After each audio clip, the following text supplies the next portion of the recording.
3 दिवसांपूर्वी म्हणजेच 31 ऑक्टोबरला शिवसेना ठाकरे गटाचे मुख्य प्रवक्ते आणि खासदार संजय राऊत यांनी एक्सवर एक पत्र शेअर केलं।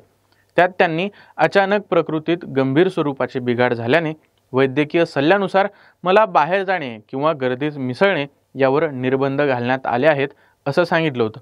त्यानंतर स्वतः पंतप्रधान मोदी यांच्यासह अनेक राजकीय नेत्यांनी त्यांना लवकर बरे व्हा असे संदेश पाठवले। काहीतरी गंभीर आहे, डॉक्टरांनी सक्त ताकीद दिली आहे अशा चर्चा होत होत्या, पण बहुतेकांना हे माहीतच नव्हतं की संजय राऊतांना नेमकं काय झालंय। आणि अशातच संजय राऊतांचा एक मित्र सोशल मीडियावर समोर आला आणि त्याने राऊतांच्या तब्येतीबद्दल बोलत असताना सांगितलं की त्यांना आतड्यांचा कॅन्सर झालाय। पण त्याचबरोबर एक खळबळजनक दावा सुद्धा त्यांच्या मित्राने केलाय। संजय राऊतांनी कामाख्या देवीचा अपमान केल्याने देवी राऊतांवर कोपली आहे आणि म्हणूनच संजय राऊत यांना आतड्याचा कॅन्सर झालाय असं ते म्हणाले। त्यांच्या या दाव्यानंतर राजकीय क्षेत्रात खळबळ उडाली।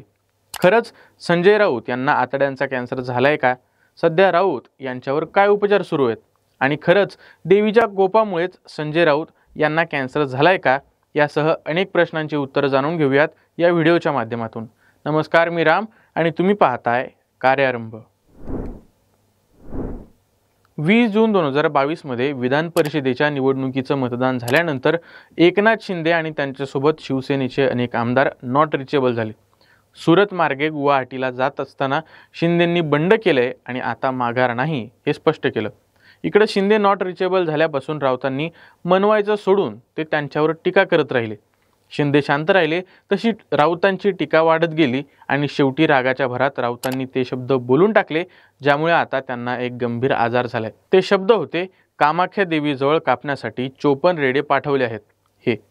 हे आम्ही सांगत नाहीयेत, हे सांगितलंय संजय राऊत यांचे मित्र अनिल गगनभेदी थत्ते यांनी।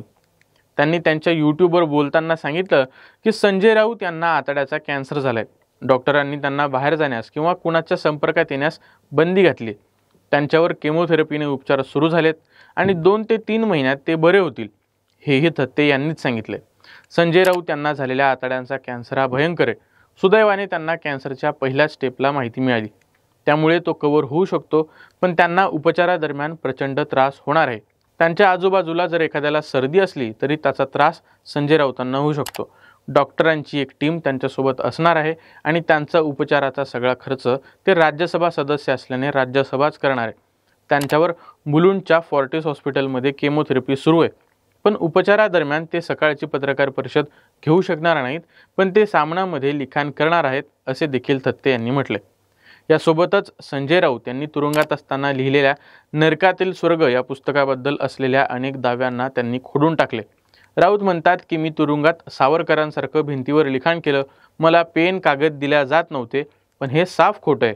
एकनाथ शिंदे हे जरी त्यांचे विरोधक असले तरी त्यांनी जेलरला सांगितलं होतं की यांची काळजी घ्या, तुम्हाला जे शक्य असेल ते त्यांना द्या। जेलरनेही त्यांना कोणत्याच गोष्टीची कमी पडू दिली नाही, उलट संजय राऊत जेलरच्या AC केबिनमध्ये बसूनच लिहित बसायचे।